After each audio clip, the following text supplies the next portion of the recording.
hermanos, bienvenidos nuevamente a Ministerio Palmony.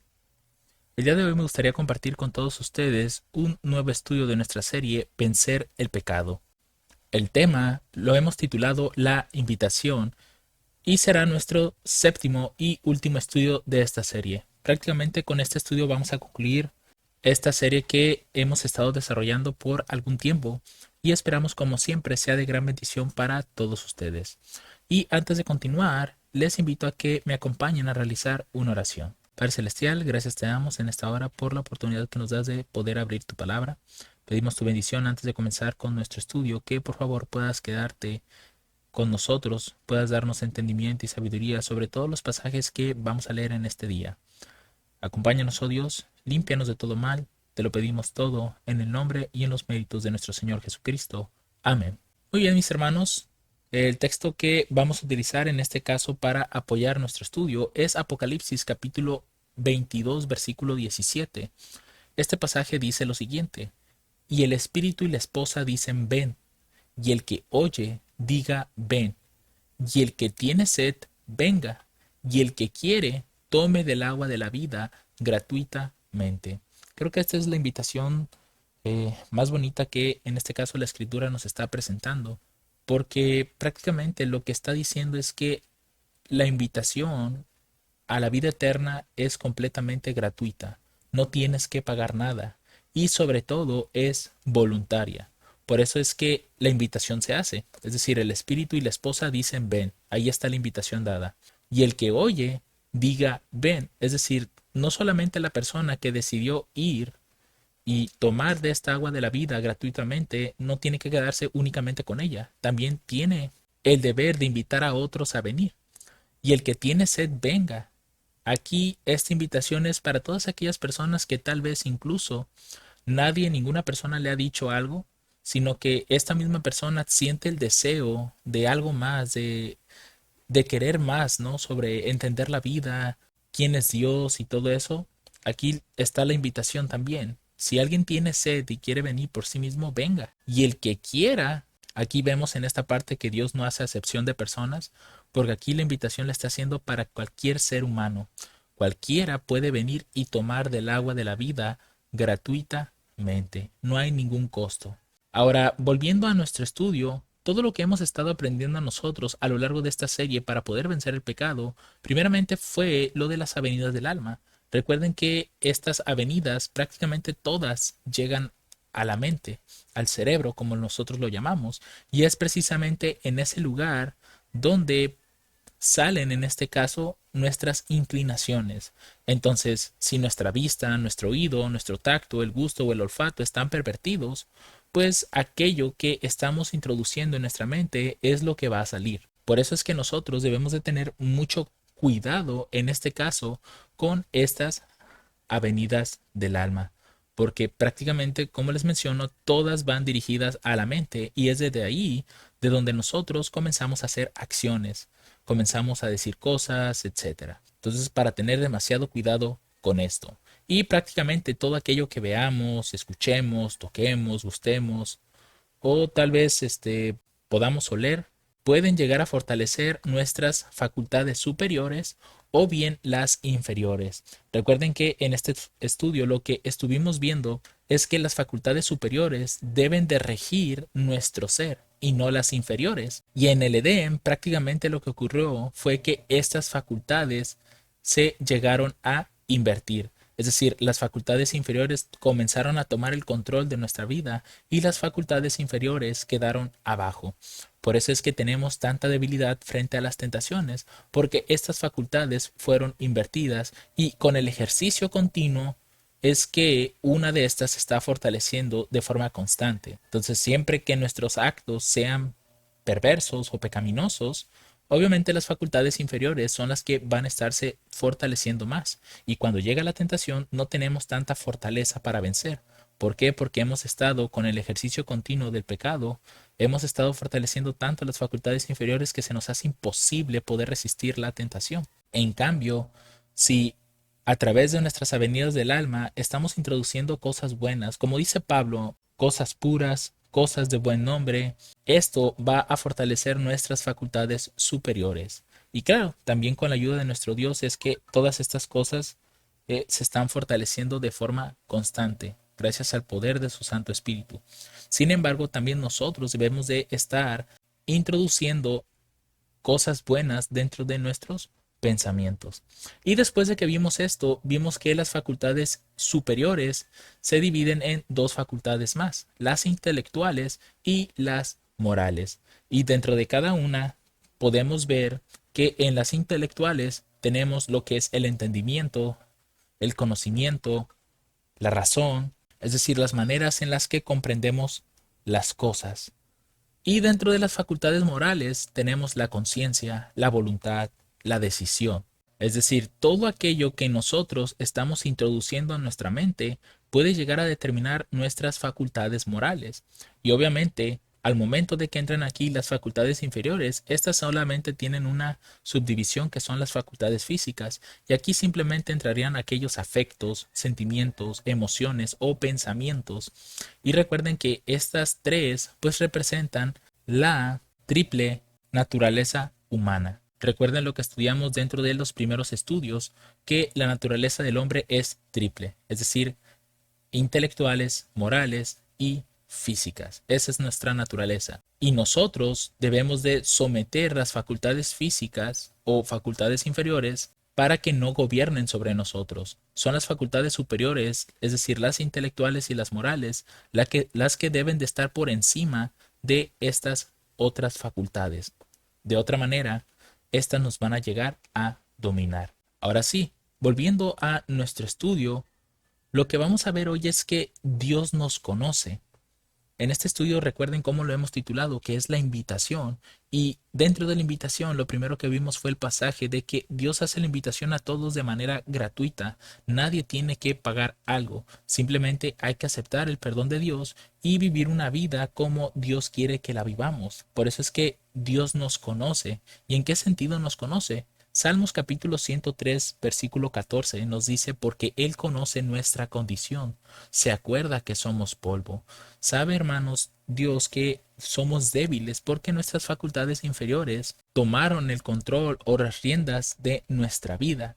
Él sabe cuán difícil es el resistir estas tentaciones. Recuerden que Cristo también vino a este mundo y también fue tentado como nosotros, entonces Él conoce realmente nuestra condición. Por eso es que, como dice la Escritura, Cristo fue tentado en todo, pero sin pecado. Y Él sabe precisamente cómo socorrernos frente a esas tentaciones.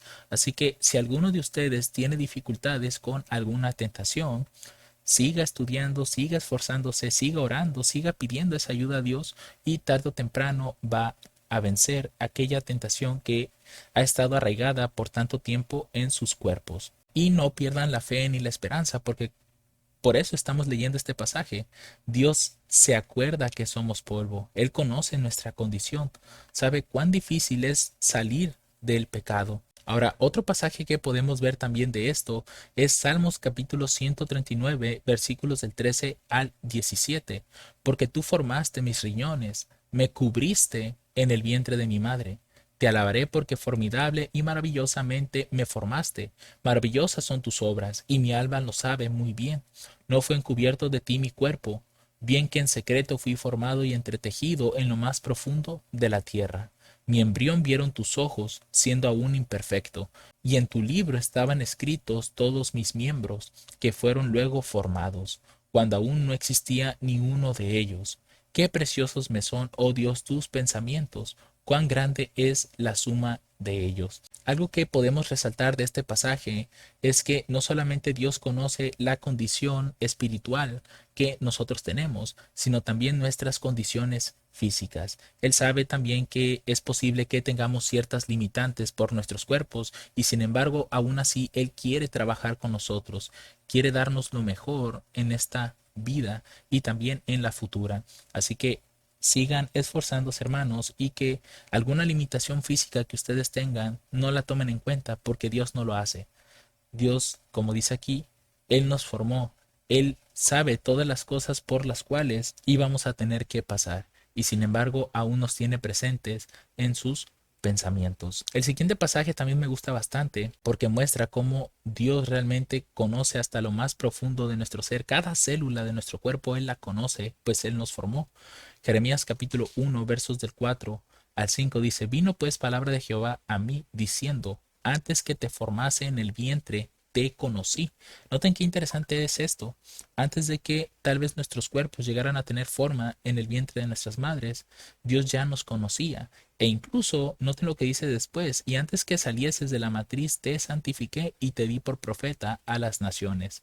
Es decir, Dios ya tiene preparado el camino para nosotros. Incluso, bueno, si quisiéramos ver tal vez el término profeta también como una especie de profesión, pudiéramos ver que Dios ya tenía preparado, en este caso para Jeremías, lo que quería que él hiciera en el futuro. Y esto es algo que también nosotros debemos de tener en mente, que Dios ya tiene un plan para nosotros, un plan que si nosotros nos sometemos a su voluntad, pues Él poco a poco nos irá revelando cuál es ese plan que ha preparado para nuestras vidas. Recuerden a todos los hombres de las Escrituras, Dios tenía planeados cosas para ellos y terminaron en cosas gloriosas. Si quisiera citar a uno, por ejemplo, que siendo tan joven, Dios ya le estaba mostrando el futuro que iba a tener a través de esos sueños que Dios le daba de forma constante.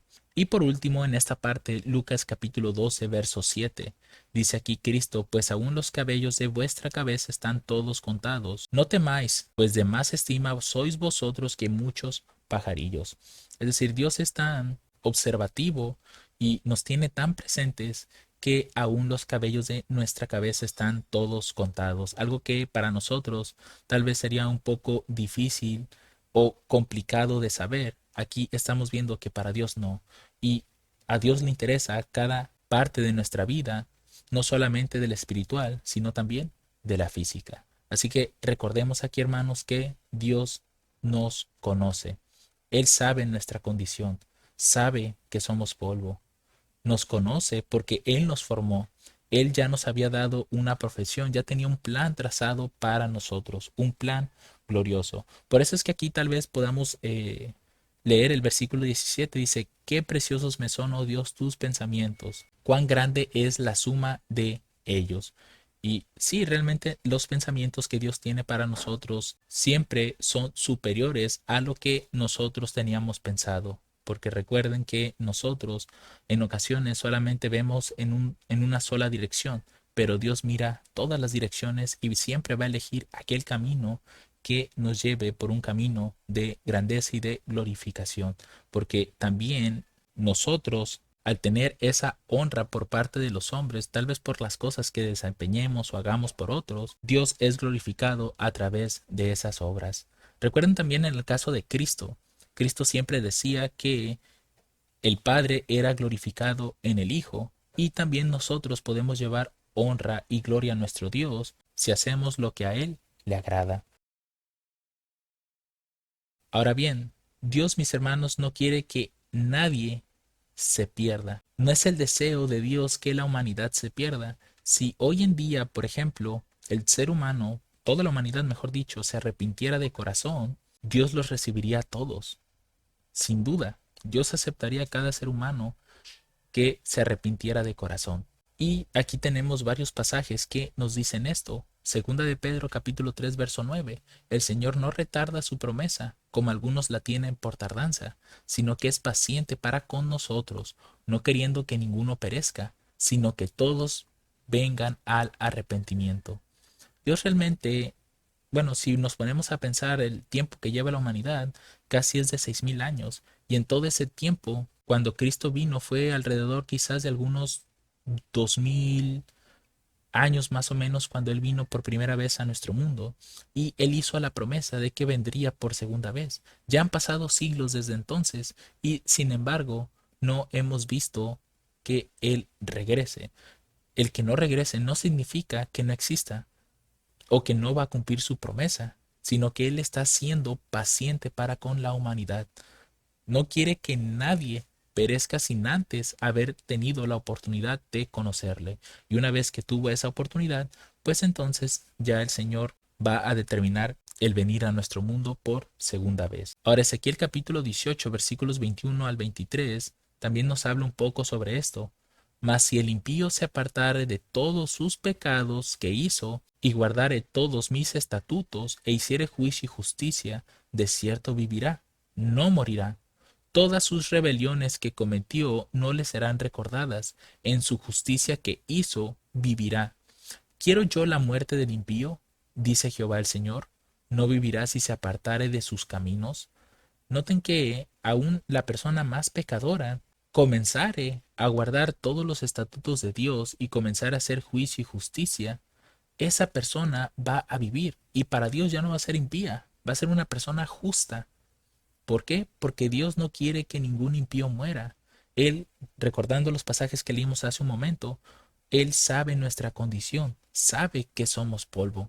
Por eso es que Dios no quiere que nadie se pierda, sino que todos procedan al arrepentimiento.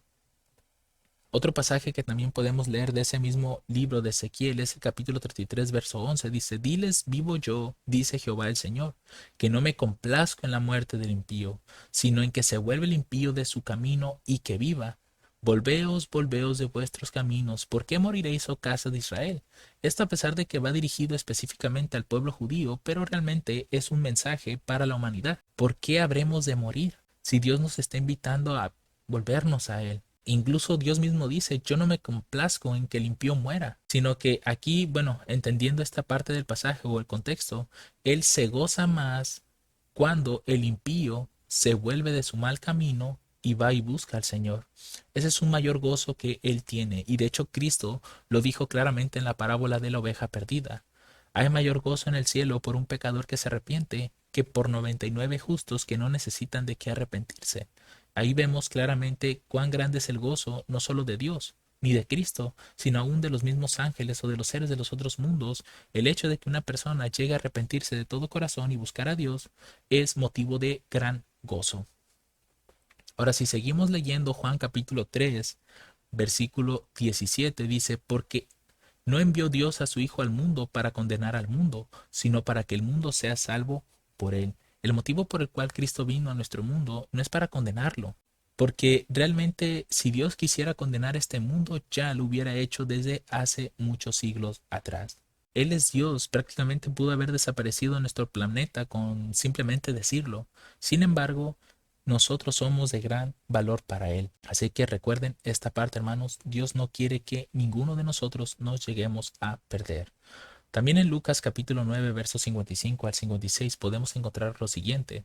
Entonces volviéndose él, los reprendió diciendo, vosotros no sabéis de qué espíritu sois, porque el Hijo del Hombre no ha venido para perder las almas de los hombres, sino para salvarlas. Y se fueron a otra aldea. Aquí recordemos que unos de sus discípulos le dijeron que si Cristo no quería que orasen para pedir que descendiera fuego del cielo sobre una aldea a la cual no quería recibir a Cristo. Entonces Cristo ahí los reprendió, porque Cristo realmente no quiere que las almas se mueran. Él quiere salvar a todas las almas que le sean posibles. Y por último, Lucas capítulo 15, versículos 3 al 7, dice aquí, Él les relató esta parábola diciendo, es lo que les comentaba hace un momento, ¿qué hombre de vosotros teniendo 100 ovejas, si perdiere una de ellas, no deja las 99 en el desierto hasta encontrarla? Y cuando la encuentra, la pone sobre sus hombros, gozoso, y viniendo a casa reúne a sus amigos y a sus vecinos diciéndoles, regocijaos conmigo, porque he hallado mi oveja que se había perdido. Os digo que así habrá más gozo en el cielo por un pecador que se arrepiente que por 99 justos que no necesitan arrepentimiento. Aquí se ve con mucha claridad ese deseo de Cristo de salvar a los hombres, que cuando salva, aunque sea a uno, reúne a sus amigos y a sus vecinos. Estos los pudiéramos tomar, por ejemplo, si estamos hablando del cielo, a los mismos ángeles, los seres de los otros mundos, que siempre están ahí cerca de con Dios. Cristo los invita y les dice, miren, mi hijo fulano se ha arrepentido, ha batallado mucho con el pecado, pero tomó su decisión al final y ahora está conmigo. Por eso es que dice aquí, hay más gozo en el cielo por un pecador que se arrepiente que por 99 justos que no necesitan arrepentimiento. Así que tengan siempre en mente esto, mis hermanos. Dios no quiere que nadie se pierda. Y nosotros, como bien dice aquí en la historia de de Lucas capítulo 9, tampoco nosotros seamos piedra de tropiezo para que otros se lleguen a salvar. Porque aquí pareciera ser que el espíritu de estos discípulos era el de destruir todo aquello, a todos aquellos, perdón, que no querían recibir a su Señor. Esa no es nuestra labor. Nuestra labor es lo que leímos hace un momento al principio de este estudio. El espíritu y la esposa dicen ven, y el que oye diga ven. Solamente nosotros tenemos que hacer esa invitación. A nosotros no nos compete el hacer un juicio y el condenar a los hombres, porque ese no es nuestro trabajo. Ni siquiera tenemos la condición para poder hacerlo. Por eso es que el juicio le es dado a los justos, pero después de que Cristo venga, no antes. Pasando a otro punto, mis hermanos, también debemos de entender esta parte. ¿Qué pasa con el pecado en nuestra vida? ¿Qué ocurre cuando nosotros hemos pecado? Bueno, hay algo que Isaías en el capítulo 1, verso 18 nos dice: Venid luego, dice Jehová, y estemos a cuenta. Si vuestros pecados fueren como la grana, como la nieve serán emblanquecidos. Si fueren rojos como el carmesí, vendrán a ser como blanca lana. Lo que debemos de tener en cuenta, hermanos, es que sabemos que hay tal vez tentaciones en nuestra vida que antes de conocer a Cristo las practicábamos tanto que han quedado arraigadas en nuestro ser, y es muy difícil el desarraigarlas. No imposible, pero sí llega a ser algo complicado, porque recuerden que hemos estado sujetos a nuestras facultades inferiores durante tanto tiempo que éstas han tomado las riendas de nuestro ser. Por eso es que cada día debemos de esforzarnos y pedirle a Dios que nos ayude a poder restaurar nuestras facultades superiores en su lugar. Y estas son fortalecidas por aquellos sentidos que tenemos o las avenidas del alma. Todo aquello que vemos, que escuchemos, que toquemos, que gustemos, que lleguemos a leer, todo esto llega a influir de alguna manera en nuestras percepciones, en nuestros actos. De ahí la importancia. Y si alguno llega a pecar, como dice aquí, venid luego. Dios sabe nuestra condición, sabe que a lo mejor nos esforzamos mucho por no pecar, pero terminamos tropezando. Por eso es que aquí dice Dios, vengan luego. Si vuestros pecados fueren de esta forma, aquí lo compara con la grana, dice que van a ser emblanquecidos. Pero también tomen en cuenta que no debemos de perseverar en el pecado para que la gracia abunde. La gracia está para que nos esté transformando, pero tampoco hay que abusar de la gracia, en el sentido de que puedo llegar a pecar las veces que quiera y aún así Dios me va a seguir perdonando si me arrepiento de corazón. Este tipo de pensamientos van a determinar prácticamente tu vida, en el hecho de que tú vas a seguir pecando porque vas a pensar que Dios siempre te va a estar perdonando. Sin embargo, también recuerda que la gracia, o más bien Dios, también tiene su tiempo de paciencia con el hombre. Entonces, no abusemos de la gracia. Hay que usarla con sabiduría. Y habrá momentos en los que tal vez lleguemos a tropezar, porque la misma escritura lo llega a decir, que ahorita vamos a leer algunos pasajes. Por ejemplo, Miqueas capítulo 7 versos 18 al 19. Noten aquí lo que Dios dice: ¿Qué Dios como tú, que perdonas la maldad y olvidas el pecado del resto de su heredad? No retuvo para siempre su enojo, porque es amador de misericordia. Él volverá, Él tendrá misericordia de nosotros. Él sujetará nuestras iniquidades y echará en lo profundo del mar todos nuestros pecados. ¿Qué es lo que hará Dios? ¿O cómo es Dios, mejor dicho? Dice que Él es un amador de la misericordia. Pues Él tiene demasiada paciencia para con nosotros, sabe nuestra condición y sabe cuán difícil es salir del pecado. Por eso es que siempre debemos acercarnos a Dios con humildad y sobre todo con un corazón dispuesto a recibir su misericordia y su gracia y aceptar el perdón. Cualquier pecado que hayamos cometido, Él los echará a lo profundo del mar, pero no debemos de estar perseverando en el pecado, nunca. Y este es el texto que les comentaba hace un momento. Primera de Juan capítulo 2 verso 1. Hijitos míos, estas cosas os escribo para que no pequéis. Y si alguno hubiere pecado, es decir, este pasaje nos da la posibilidad de que algún hermano o hermana puede llegar a tropezar. Entonces, si alguno llega a tropezar, abogado tenemos para con el Padre, a Jesucristo el justo. Este pasaje no está para que nosotros tengamos descuidos o pequemos abiertamente. No, está para aquellos que, tal vez incluso hasta de forma accidental, o a veces porque las facultades inferiores estaban todavía en su dominio de nosotros, lleguemos a tropezar. Y Dios sabe que esto puede llegar a suceder. Dios sabe que aún estando con Él, es posible que por nuestra condición lleguemos a tropezar. Por eso Él dice, abogado tenemos para con el Padre. Pero aquí lo importante, hermanos, es que nosotros no volvamos a cometer ese acto. Recuerden que el hecho de que la gracia esté no es para que estemos peque y peque y peque. Una vez que hemos conocido de Dios, lo importante aquí es apartarnos del pecado lo más que se pueda, para que el pecado no tenga dominio sobre nosotros. Y por último, hermanos, en este punto, Salmos capítulo 32, verso 5, mi pecado te declaré, y no encubrí mi iniquidad. Dije, confesaré mis transgresiones a Jehová, y tú perdonaste la maldad de mi pecado. Esta es la parte importante, no encubrir el pecado, no justificarlo, porque ningún pecado tiene una justificación, sobre todo en aquellos que la verdad les ha sido revelada a través de la Escritura. No se puede decir que fue un error que cometí. ¿Por qué? Porque ya lo leímos, ya está escrito. Entonces nosotros debemos de apartarnos de toda iniquidad. Es decir, si llegamos a tropezar, ir a Dios y pedir perdón. No hay que cubrir el pecado, no hay que justificarlo. Hay que declararlo, hay que reconocer el error que cometimos y Dios bondadosamente nos perdonará. Recuerden lo que dice acá en la parte de arriba, que Dios es amador de misericordia.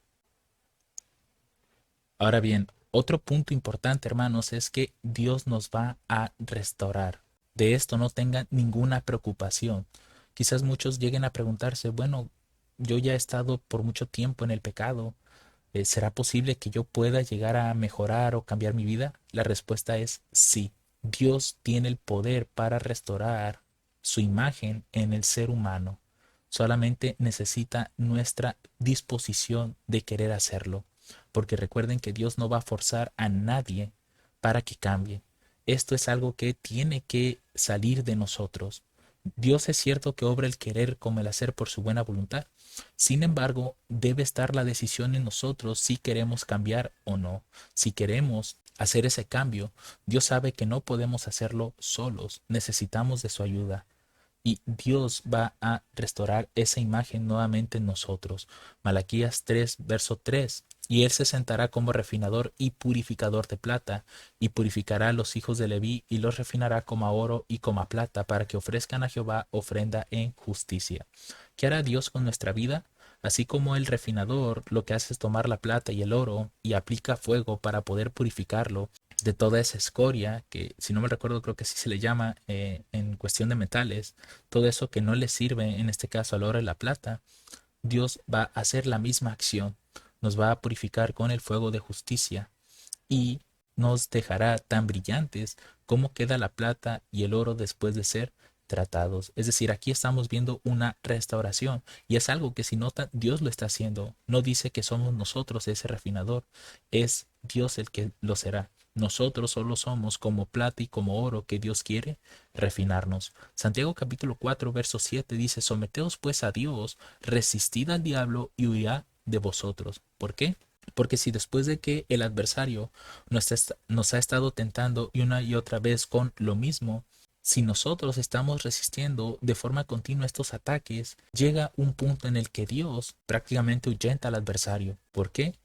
Porque Dios ve que realmente en nuestro corazón está el deseo de no querer caer en esa tentación.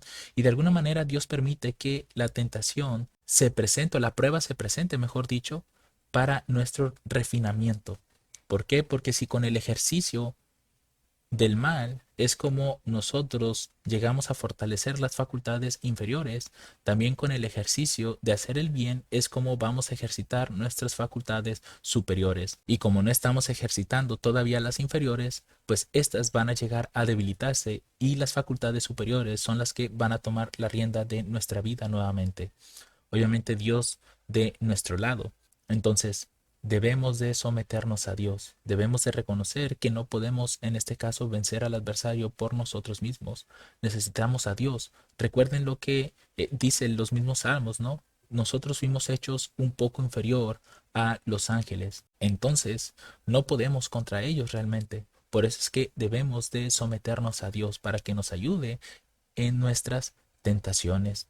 Job capítulo 33, verso 26 dice, orará a Dios y éste se agradará de él y él verá su faz con júbilo, porque él restituirá al hombre su justicia. Noten que nosotros hemos perdido toda justicia. No hay nada bueno que salga de nosotros, porque nuestras obras son como trapos de inmundicia, dice la Escritura. Es por eso que aquí Dios nos promete que va a restituir en nosotros la justicia, su justicia, para que podamos obrar el bien siempre. Jeremías capítulo 15, verso 19, también nos habla de este detalle. Dice, por tanto así dice Jehová, si te convirtieres, yo te repondré, y delante de mí estarás. Y si sacares lo precioso de lo vil, serás como mi boca. Conviértanse ellos a ti, y tú no te conviertas a ellos. Qué interesante es este pasaje. Dios dice que necesita ver una conversión en nosotros. ¿Y cuál es su promesa? Que Él nos va a reponer y delante de Él vamos a estar. Es como si nos volviera a aceptar o a restituir en algún puesto que hayamos tenido en su momento. Y dice aquí que es de nuestra parte que debemos de sacar lo precioso de lo vil. Dios no puede en este caso colocar cosas así de la nada en nuestros pensamientos. Debemos de alimentarlos con su palabra. Y es ahí donde nosotros vamos a estar alimentando, en este caso, nuestro ser de las cosas puras. Recuerden que esto es un trabajo de nosotros, no de Dios. Recuerden que este trabajo de restauración no es un trabajo 100% de Dios. Dios hará su parte, pero nosotros también necesitamos poner de nuestra parte para que esta restauración se lleve a cabo. Y por último, como bien dice aquí en Apocalipsis capítulo 21, los versículos del 1 al 5, y vi un cielo nuevo y una tierra nueva, porque el primer cielo y la primera tierra habían pasado, y el mar no existía ya más. Y yo, Juan, vi la santa ciudad, la nueva Jerusalén que descendía del cielo de Dios dispuesta como una novia ataviada para su marido, y oí una gran voz del cielo que decía, He aquí el tabernáculo de Dios con los hombres, y él morará con ellos, y ellos serán su pueblo, y Dios mismo estará con ellos y será su Dios. Y aquí es donde viene la parte importante de esta restauración. ¿Por qué? Porque si notan, desde un inicio se nos está diciendo que aún los cielos que en estos momentos existen y la tierra que en este momento existe ya habrán pasado, es decir, Dios va a restaurar todo eso. Por eso es que dice aquí en el verso 4, y enjugará Dios toda lágrima de los ojos de ellos, y ya no habrá muerte, ni habrá más llanto, ni clamor, ni dolor, porque las primeras cosas pasaron. Y el que estaba sentado en el trono dijo, He aquí yo hago nuevas todas las cosas. Y me dijo, Escribe, porque estas palabras son fieles y verdaderas. Si Dios va a hacer una restauración del mundo, también lo hará en el hombre. Noten cómo ya no habrá tristeza, ya no habrá más enfermedades, la muerte ya se habrá ido, todo será armonía, paz y felicidad. ¿Por qué? Porque Dios quiere restaurar todas las cosas, incluyendo al ser humano. Así que hermanos, si tú quieres ser alguien restaurado, debes de someterte a Dios. Y por último, las invitaciones, es decir, vamos a leer algunos pasajes donde podemos ver que Dios, en efecto, tiene el deseo de querer salvarnos. Por ejemplo, Apocalipsis capítulo 21, verso 6, y me dijo, hecho es, yo soy el alfa y el omega, el principio y el fin. Al que tuviere sed, noten, yo le daré de la fuente del agua de vida gratuitamente. Aquí nuevamente Cristo nos está diciendo que no es necesario pagar algo. Simplemente el que tenga sed de vivir, el que quiera tener esa vida eterna, el que quiera vivir en santidad y en justicia, puede venir y tomar del agua de la vida gratuitamente. No hay ningún pago que se deba hacer por ello. Juan capítulo 6 versos 35 al 37, aquí también nuevamente Cristo nos dice, Jesús le dijo, Yo soy el pan de vida, el que a mí viene nunca tendrá hambre, y el que en mí cree no tendrá sed jamás.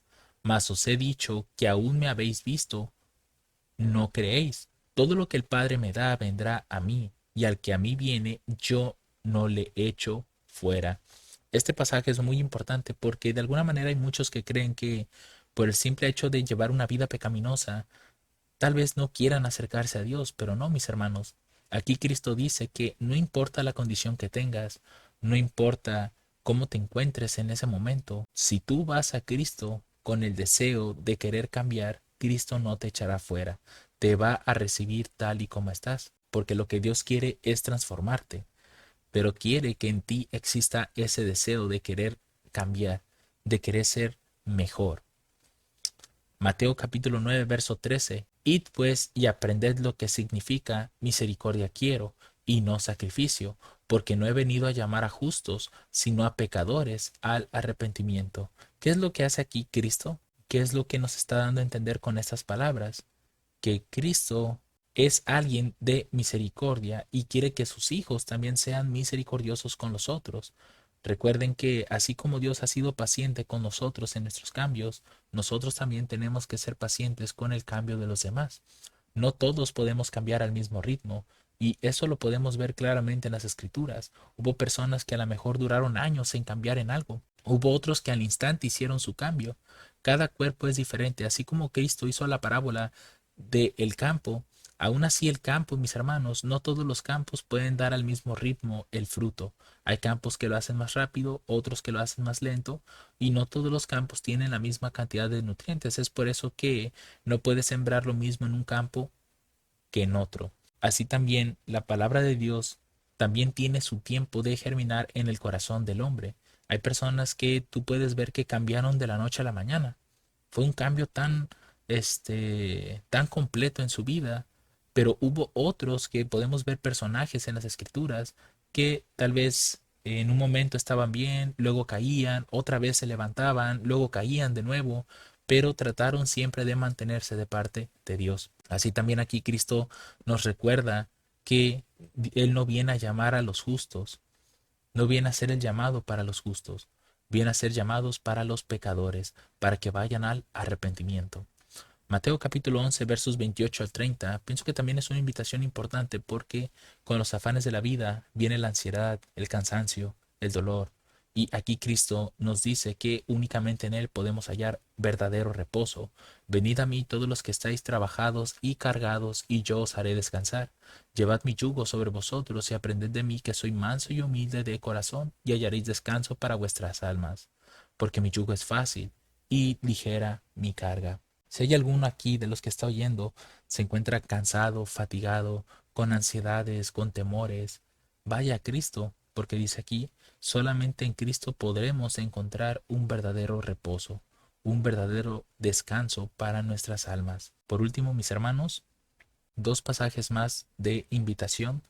Juan capítulo 10, versículo 10, que en lo personal considero a este pasaje como la invitación y la promesa más grande que Dios hace al ser humano, y sobre todo nos muestra los motivos por los cuales Cristo vino a este mundo.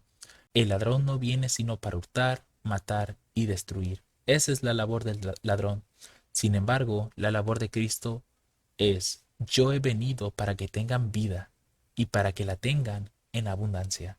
Noten cuán profundas son estas palabras de Cristo. Cristo vino a darnos vida, pero no cualquier vida. Aquí dice que es una vida en abundancia, teniéndolo todo, sin una preocupación de un futuro incierto.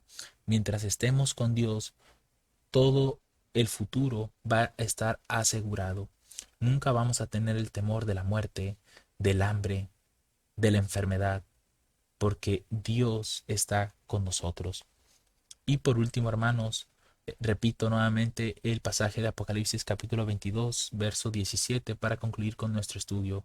El espíritu y la esposa dicen, ven, y el que oye, diga, ven, y el que tiene sed, venga, y el que quiere, tome del agua de la vida gratuitamente. Dios, mis hermanos, en este día nos hace la invitación a que cambiemos nuestros hábitos, cambiemos nuestras inclinaciones, pero todo con su ayuda.